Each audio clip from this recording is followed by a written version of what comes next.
Hello and welcome to Monday Musings with Sara.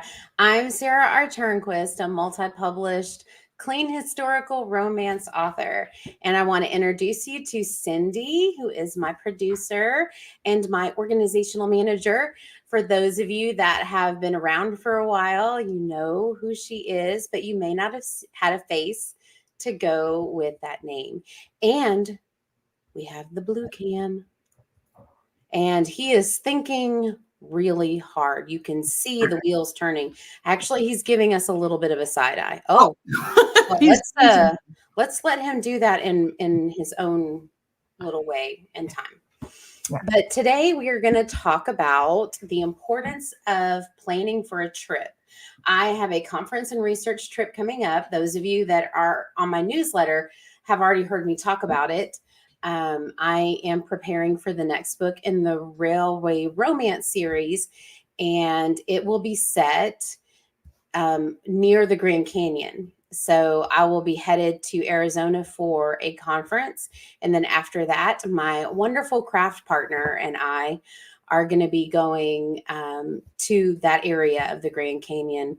And I promise you, I won't get very close to the edge because I'm a little afraid of heights.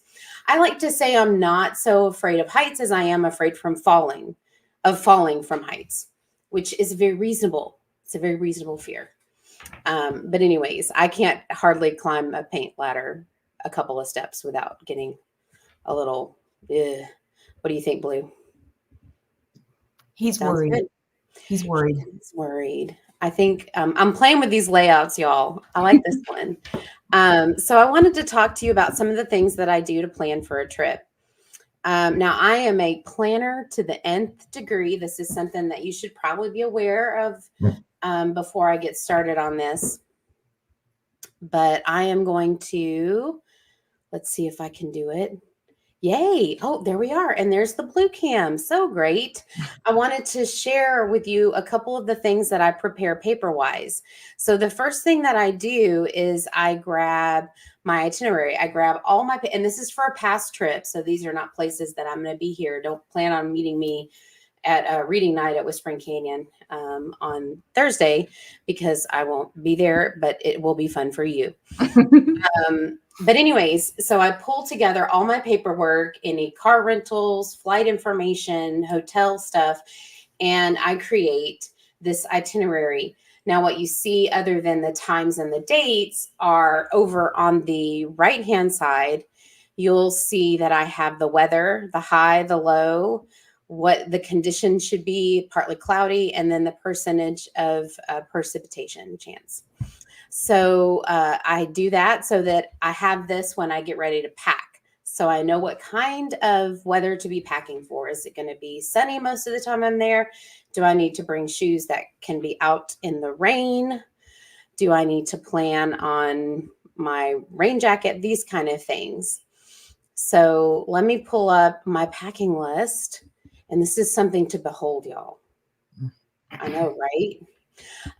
So I have these different categories so that I know what I'm bringing. It helps me organize my brain a little bit better. But some of the things I wanted to point out, I'm going all over the place today. I'm a little random. Sorry. But I went to several different packing lists online to look at things that they were going to bring that I wouldn't have thought of. So like a power strip, I have this fantastic, let me put me up there. It's hard because my cursor is on my other screen. So I have this power strip. It's a travel power strip, and the cord winds up so that it's very compact. But not only that, y'all, it has a power button, of course, but it also has places for 3 cords and 3 USB ports. This has been a lifesaver when I've been on trips. Where did you get that, Sara? I got it on Amazon. Thank you for mentioning that. Maybe we can put an Amazon link to it. I will do my best to put an Amazon link when we have this up later. So let me see if I can. Good question, Cindy. I like that. She had a cup of good question juice this morning, just so that she could be ready for today's live stream. So we've got the power strip. The other thing that I have that I wouldn't have thought to have is a pop-up hamper, which I also got on Amazon. And it comes down to a little circle, and then you fold it out and it pops out and it makes a hamper. And I really don't like living out of a suitcase very much, but it helps to have the pop-up hamper so that I'm not digging through dirty clothes to get to the clean clothes, and I'm not having them co-live in the suitcase, if you will. So that pop-up hamper is great. And if I'm on a road trip, I can just carry the hamper back out to the car and don't have to put the dirty clothes into my bag again. So I'm trying to see if there's anything else I wouldn't have naturally thought of. I do want to say since I'm going to a writer's conference and going to have time to research and to just have a little bit of a writing retreat. But when you're preparing for a writer's conference, you definitely need to plan to bring your business card. I have created some swag bags. Well, Cindy and I created some swag bags. Isn't this fun? I love this little bag. This will be the bag that I take when I set up tables at like book clubs and conferences and stuff like that. And these will be the bags that people carry their books away in. They're nice, sturdy bags. I love them. But anyway, Cindy and I prepared these little swag bags. And these are what I'm going to be handing out. If I can get you in the camera. So what it has, if I can, you know what? I'm just going to open it so I can show you what's in it. I have some fun merchandise for both my Convenient Risk series and my Cripple Creek series, but we decided to make these bags up for the Convenient Risk series. So at the very front of the bag is my business card. And on the back, it has a logo, but it also has a QR code. There's one on the front too, but it's kind of small. So the one on the back is a little bit bigger. So they have my information. Then they get a bookmark for Convenient Risk series. And this is one that's been designed by my cover artist to kind of cover the whole series. It has a little blurb back there. I'll read it for you. It's actually a Goodreads review for one of the Convenient Risk books. It says a clean read, which would be suitable for teens on up, encouraging for those who like inspirational historicals, not overdone in the romance department, easy, enjoyable read. I look forward to reading other books by Turnquis. I love my readers and I love reader feedback. So that is priceless to me. In the swag bag, there's also a pen. If you can see that maybe in the light. Oh, there we go. Yeah. It's got my logo on it. It's the same logo that's on the bag, but it's a fun pen, just free pen. Writers can't have enough pens. There is also in here, I should have just dumped it all out to begin with, but there is a decal sticker. Let me see if I can find that. Oh, there you go. It's a sticker that I designed. Wharton City is the city that the location, the setting of the Convenient Risk series. Yeah. And at the bottom here, it says hashtag Convenient Risk series. And then it has my website because that's a little harder to see on the sticker. Mm-hmm. But Wharton City is both fictional and non-fictional. During the expansion of the railroad, it was common for little towns, or as the American population was moving west, it was very common for a town to pop up and be there for a while and then disappear. So Wharton City is on some historical maps of Arizona. Sorry, I'm in Cripple Creek for a little bit. I just put out the last Cripple Creek book, so I keep thinking Colorado. So Wharton City is on some historical maps of Arizona. It is located, or it was located somewhere in the area of like Tucson, but then it disappears. So I decided that would be the setting of that series because I can kind of create what I see in my head that would fit that time and place. But I'm not going to have anybody being like, well, that's not what Wharton City looks like. Because nobody knows, right? Nobody living knows, at least. But the last thing that's in the swag bag is this really cute thing that Cindy made. Isn't that fantastic?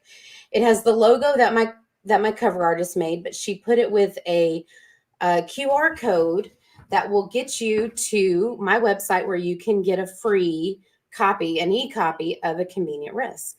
Isn't that fun? So, and for those of you that are kind of new to my channel and my website and all that, if you will go to saraturnquis.com, you can find my ebooks and audiobooks at the cheapest price anywhere. And you'll find A Convenient Risk and Hope and Cripple Creek, which are the first books in those series. You'll find them on ebook for free. So this is just letting people know about that. So it's a nice little Sara / Convenient Risk series little packet. And I'm going to set that to the side. So this conference encourages you to bring some what we call swag. It's just merchandise. I'm trying to get us back to that screen. So it wants you to bring swag to share. And they mean like the bookmarks, the pens, those kind of things. But I thought it would be cute to put together this little bag that had several little things in it. Of course, I'm going to take my Bible study book. Cindy and I are doing a study right now. It's called The Love Your Life Project. Thank you. The Love Your Life Project. And it's by Karen Eman and Ruth Schwank, or I can't remember how to say her name. Yeah, something like that. And it is just fantastic. So for those of you that are looking for a good study, it's a 40-day thing. We do it 5 days a week. And it has really challenged and stretched me in some interesting ways, spiritually, emotionally, and planning wise. As you know, I'm such a planner, but it's helping me hone that skill a little bit more. My plotting book, I'm going to grab that because it's so fun. And I will be showing you for the first time. I haven't done any kind of reveal on this thing, but I have my plotting workbook. Thank you, whoever's helping me out there. My plotting workbook, and you can find a downloadable version of the plotting workbook on my website as well. But I have the plotting workbook printed out. As you can see, I've got some research here, some plotting that I did at a writer's retreat. And on the back, I have my inspiration photo. So these are the two, if I can get the glare off of it, these are the two main characters in this next story, as well as a background picture of the Grand Canyon. Isn't that fantastic? So when I'm writing and working, sometimes I'll set it up so that I can see that inspiration photo. So really fun stuff. But I want to take my plotting book because I'm in the plotting phase and I'm in the research phase. And that's one of the things that we'll be doing on this trip. Excuse me. So that is fun. I'll be taking my plotting book, a refillable water bottle, all of those fun things. And this conference in particular has a swap table, a book swap table. So you can bring up to 3 books that either are ones that you wrote or books that you recommend. And then you have to put a Post-it note on them why you recommend. Like, so for A Convenient Risk, I'll put something like, for readers who like Second Chances and Marriage of Convenience, Outlaws, all of those kind of things. You can find a lot of historical things in that series, but A Convenient Risk, the first book, features Billy the Kid. And that's just a really fun piece of history that I researched and that I put in there. And so that's where the outlaw idea comes from. I got a new notebook. If you don't know any writers, this is something you should know about writers, is we love pens and we love journals and we love notebooks. And I'm still with my cursor, and we'll see what Blue thinks of that. He's excited. He's very excited. He can barely contain himself. Yeah, but he's very good at controlling his emotions and keeping us being very stoic. He does. He is such a role model. I wish that my kids would take that role model a little bit more. Yeah. I kid you. My husband is very laid back, a little bit more low key to my kind of all over the placeness. So my kids really inherited a little bit of both, which makes them more like, normal people, if you will. So they're somewhere in the middle, and that's great. And Blue really appreciates that. I did put the in the comments, I put the travel strip that you have, and I also put the link to the resources so they can get the plotting notebook in the comments. That is awesome. Thank you so much, Cindy. What would I do without her? Right? Well, Bruce also put stuff in there too. So the two of Yeah. us. Well, Blue is contemplating on this. He's going to help me with my plotting later. Basically, I'm going to talk to him and he's going to look like that. Mm-hmm. Pretty much. Yeah. But if he has if it's a really good idea, he might lift his head. Yeah. And if there's a sound of food, or if we say the word MAIL, he loves to go check the MAIL, but we can't say that word because he goes a little crazy for him. But we are blessed to have a sweet dog that has a docile personality. I've mentioned before, but Blue is actually a blue tick hound lab mix.